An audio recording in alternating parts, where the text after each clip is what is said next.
Now it finally makes sense why Joe was written as a disabled character. Because a fully able-bodied Joe is simply way too much. Because of his physical disability, Joe has always believed that he is worthless. When his wife betrays their marriage, he chooses to stay silent and pretend he knows nothing.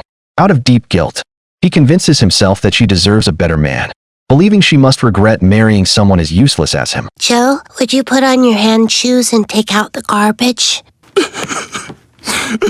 In order to change everything and stand on his feet again, Joe says he is willing to pay any price.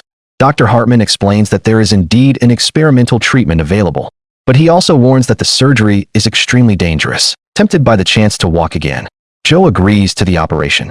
Dr. Hartman opens the donor files, preparing to choose a suitable pair of legs for Joe.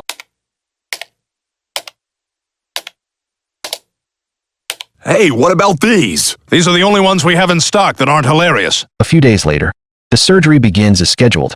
After being put under anesthesia, Joe worries that the doctor might feel pressured, so he actually takes the time to comfort him instead. All right, Doc, I trust you. Good. Now I'll just pop in the how-to video and we'll get started. What? 150 minutes have passed, but Joe still hasn't come out of the operating room. Cleveland comforts Bonnie, saying that if anything really happens to Joe, he'll secretly take care of her and the baby for her. At that moment, Dr. Hartman finally walks out and announces that the surgery was a complete success. Soon, they would all see a reborn Joe. Everyone is shocked by what they see. Joe asks how everyone feels about it, and they all agree.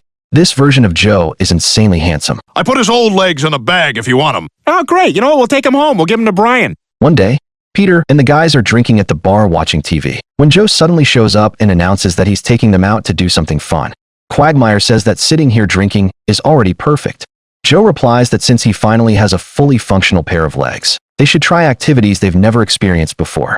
Reluctantly, the guys agree, but Joe takes them to free rock climbing. Joe climbs in front, mocking them nonstop, saying they look like women walking in high heels.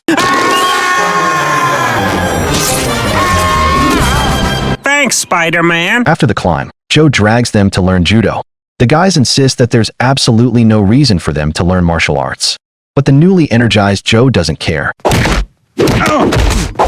The three friends are completely exhausted by Joe's endless enthusiasm, while Joe believes they're nothing but hopeless losers.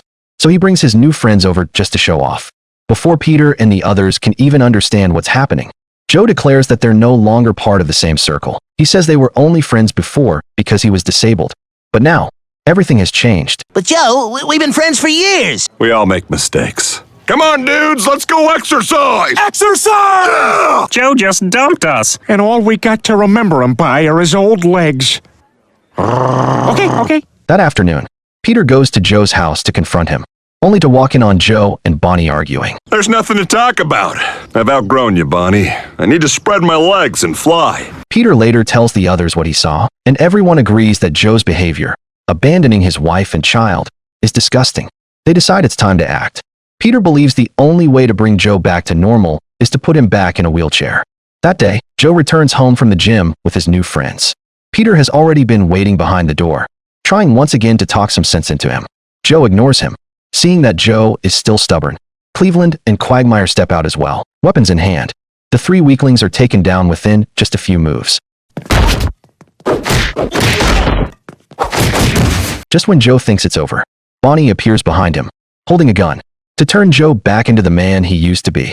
She pulls the trigger without hesitation. Ah, my perfect ass! Oh, I was aiming for your spine. For God's sakes, just give me the gun! I'll do it myself! In the end, the four battered men return to the bar. Joe's legs are reattached, and he sincerely apologizes. Peter and the others forgive him, and everything finally returns to normal. And once our injuries heal up, we can all go for a nice long walk. Yeah! Wait a minute. Ah!